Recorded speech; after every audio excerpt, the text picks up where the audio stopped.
이거는 저번 시간에 수업 시간에 작업 녹화를 한 게 있어서 또 이어서 작업을 하도록 할게요. 자, 앞전 시간에서 여기 있는 툴이 안 난 부분은 해결 데이터는 먼저 대상 공면을 해서 여기 있는 필요한 이 부분만 수정 작업을 했고요.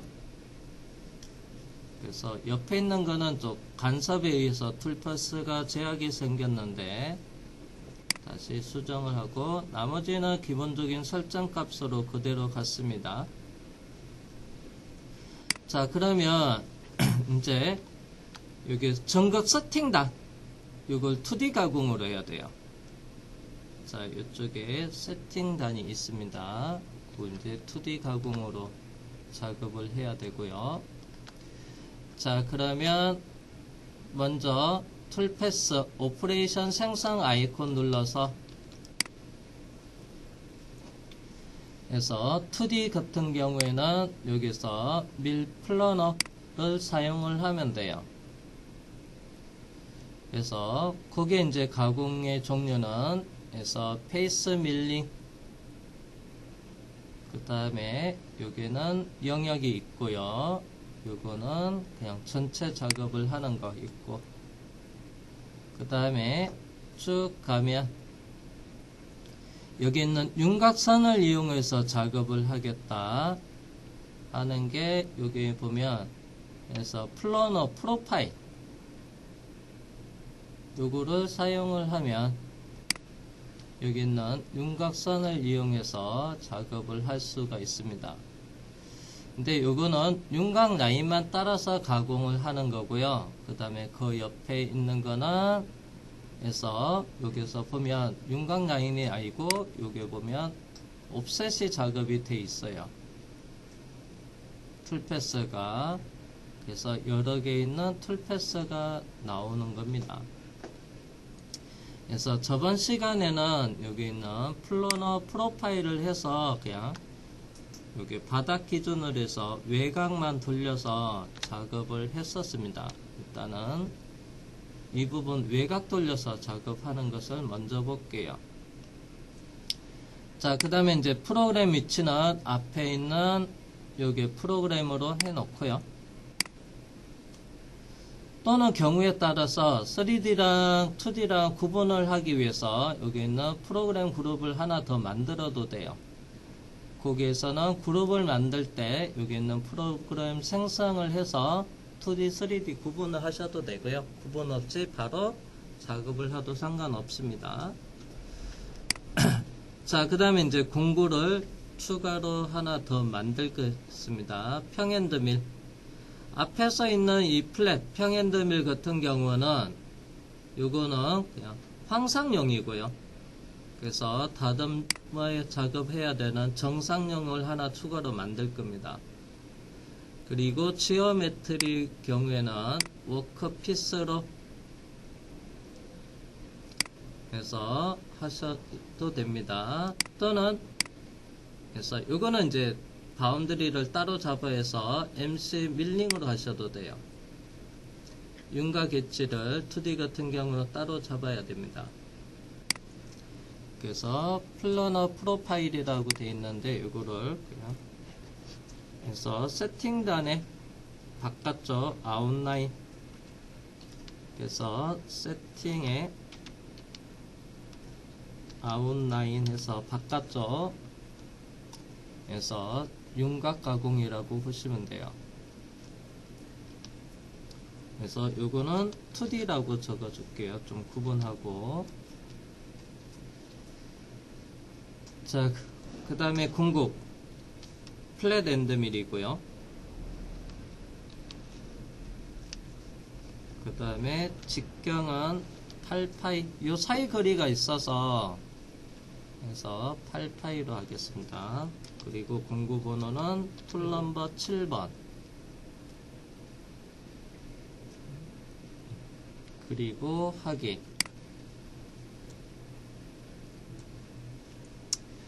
자, 공구를 만들기 전에 여기서 지오메트리는 워크피스 앞에서 작업했던 거 그대로 가고요. 그 다음에 파트 경계 지정이라고 있어요. 그래서 파트 경계 지정에서 가공 대상 이쪽 부분을 정의를 해줘야 돼요. 여기에 있는 모서리 윤곽 라인을 따라서 가공을 해야 되기 때문에 그래서 파트 경계로 들어갈게요. 자, 지금 모드는 그래서 면이라고 되어 있고요. 얘를 모서리로 잡으셔도 되고요. 참고로 면으로 했을 때 뒤로 갈게요. 면으로 했을 때는 여기 있는 바닥면을 클릭을 하시면 돼요. 자, 면으로 했을 때 이 면에 바깥쪽 모서리 하나, 안쪽 모서리 하나, 두 개가 만들어져요. 그리고 제가 확인을 해 볼게요. 그리고 다시 미리 보기를 하면 그래서 바깥쪽만 생겼네. 원래는 두 개가 생겨야 되는데 평면은 자동, 재료 방향 내부로 돼 있어서 그렇구나.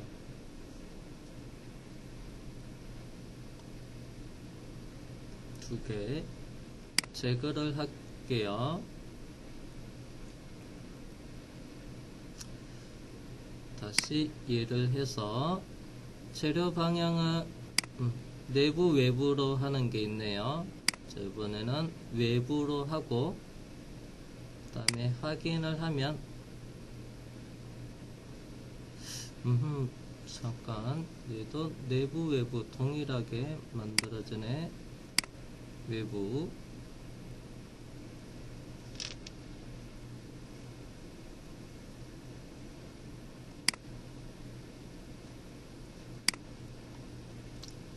그냥 윤곽 모서리 처음 잡은 거로 가볼게요. 평면은 자동 닫힘 그래서 모서리 그리고 여기를 선택을 할게요. 단일 곡선으로 해놨네. 외곽을 쭉 잡겠습니다. 자, 단일 곡선으로 했다가 그 다음에 연결된 곡선으로 해서 선택을 하면 참고로 이걸 또 주의를 좀 해야 돼요. 그래서 그냥 확인을 하면 해서 툴패스가 조금 대상 커브가 중복 또는 모양이 이렇게 틀어질 수가 있습니다. 마지막 제거를 할게요. 그래서 그거 작업을 할 때 주의를 좀 해야 됩니다.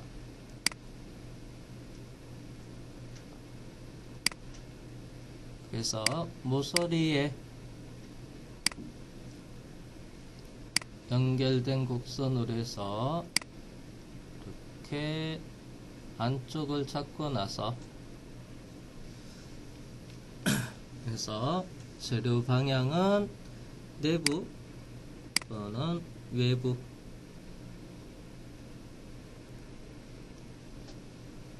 그리고 확인 외부로 바꿨습니다. 그 다음에 확인 미리 보기 하면 안쪽 모서리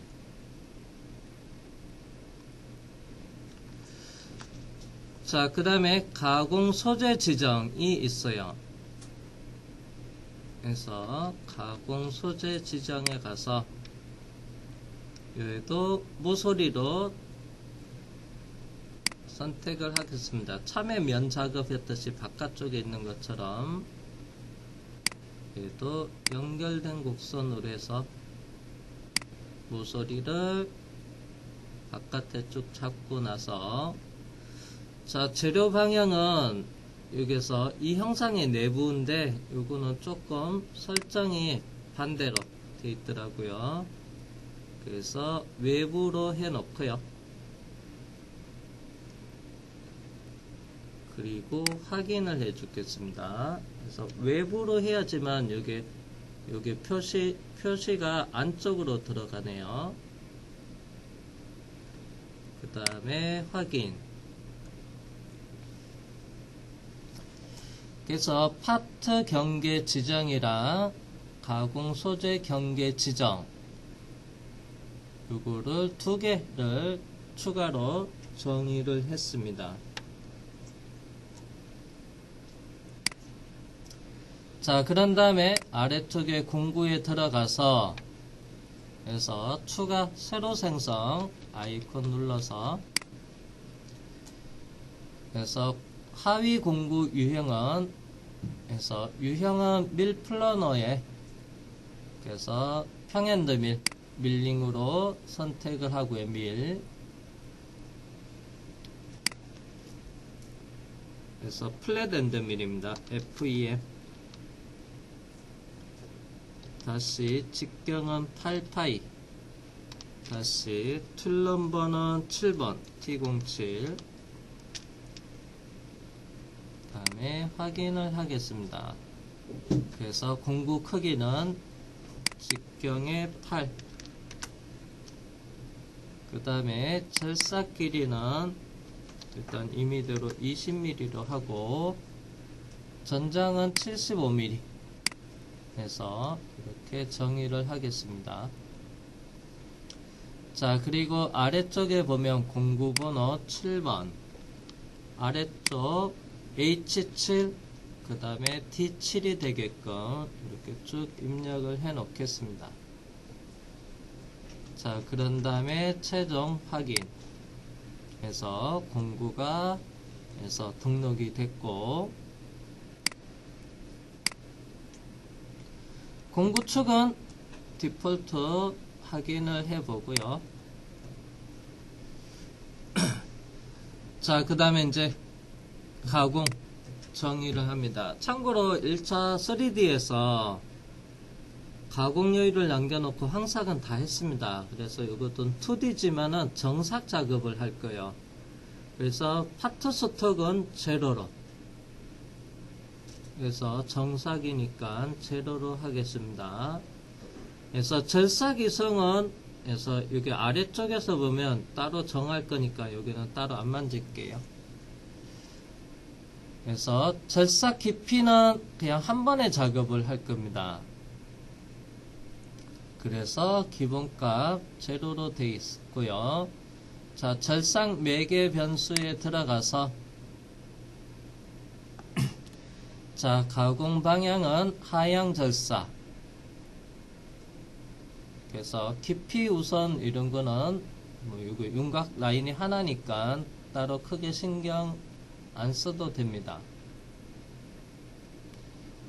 그 다음에 거리 병합이라고도 있는데 이것도 따로 안 해서 그냥 제로로 두고요. 스톱. 참고로 이거는 마이너스 그거 공차를 주면 안 됩니다. 이거는 세팅단이고요.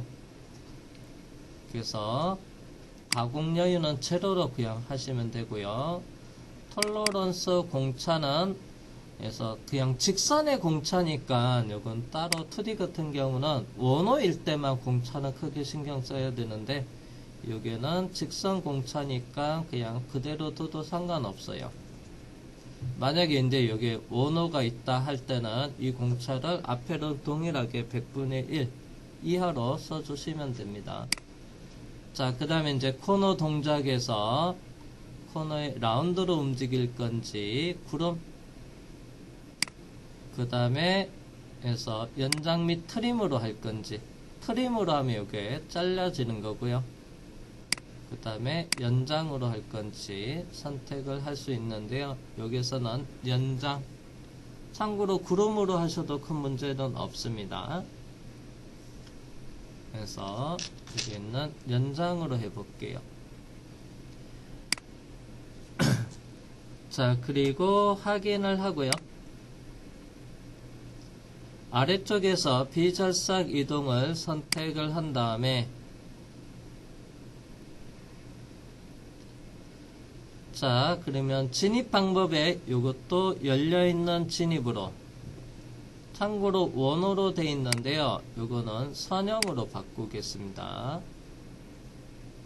그래서 선형으로 바꾸고, 그때 길이는 공구 직경에 접근하는 길이는 90%,